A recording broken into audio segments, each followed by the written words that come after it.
Alhamdulillah Rabbil Alamin hamdan yuwafi ni'amahu wa yukafi'u mazidah. Asyhadu an la ilaha illallah wahdahu la syarika lah wa asyhadu anna Muhammadan abduhu wa rasuluh. Allahumma salli ala sayyidina Muhammad wa ala alihi wa sahbihi ajma'in.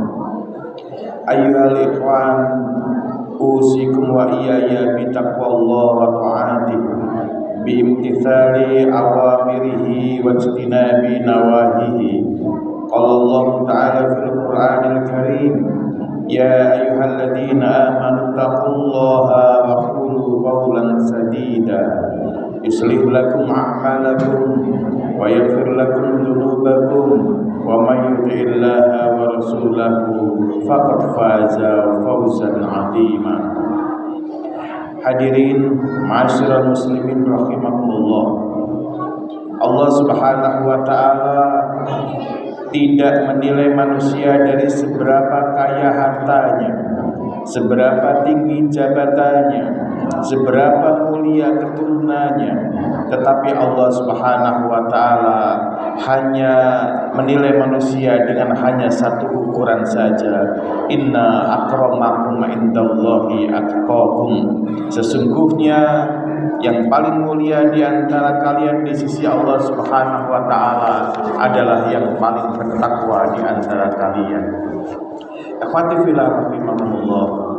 Artinya, siapa saja yang ingin mulia di sisi Allah Subhanahu wa taala, maka jalannya bukan harta, jalannya bukan jabatan, jalannya bukan popularitas, akan tetapi jalannya adalah takwa dengan sebenar-benar takwa.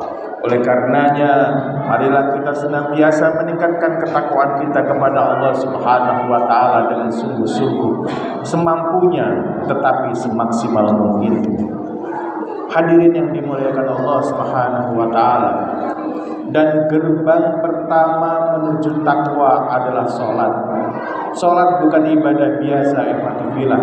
Salat adalah tiang agama, pemisah antara iman dan kafir, penentu keselamatan hidup di dunia maupun hidup di akhirat kelak. Rasulullah sallallahu alaihi wasallam bersabda, "Inna bainar rajuli wa bainas syirki wal kufri tarkus shalah."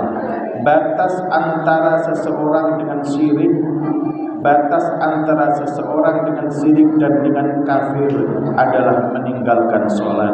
Hadis riwayat Muslim. Saudara-saudaraku yang dimuliakan Allah, dalam hadis yang lain Rasulullah sallallahu alaihi wasallam bersabda, "Man taraka sholata muta'ammida faqad kafara jihara." Siapa yang sengaja meninggalkan sholat, maka ia telah kafir secara terang-terangan.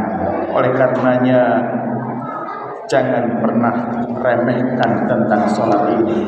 Ikhwati fillah rahimakumullah. Jangan takut kehilangan rezeki karena sholat. Rezeki tidak akan menjauh karena kita memenuhi panggilan azan. Tetapi ketahuilah ikhwati fillah, ketahuilah saudara-saudaraku, bahwa keberkahan hidup itu bisa hilang saat sholat kita korbankan demi pekerjaan kita. Dan ironisnya hari ini yang sungguh menyedihkan adalah kadang-kadang bunyi notifikasi HP langsung kita klik, akan tetapi suara azan kita abaikan. Hadirin yang mulia, Islam itu agama yang sangat memudahkan sholat. Tidak bisa berdiri, kita bisa duduk. Tidak bisa duduk, kita bisa berbaring. Tidak bisa bergerak, kita bisa dengan isyarat mata dan sebagainya. Artinya ikhwati fillah, tidak ada alasan untuk meninggalkan sholat. Ikhwati fillah rahimakumullah.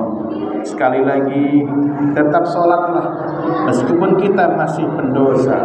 Tetaplah sholat walau kita masih sering bermaksiat. Tetaplah sholat walau iman kita sering naik turun. Dan tetaplah sholat walau hati kita belum sempurna khusyuknya. Tetaplah sholat walau hidup kita berantakan. Karena sholat bukan hadiah untuk orang-orang yang suci, tetapi sholat adalah obat untuk orang-orang yang berdosa. Allah Subhanahu wa taala berfirman, "Inna sholata tanha 'anil fahsya'i wal munkar." Bukan maksiat yang menghalangi kita untuk sholat, tetapi sholatlah yang akan membentengi kita dari maksiat.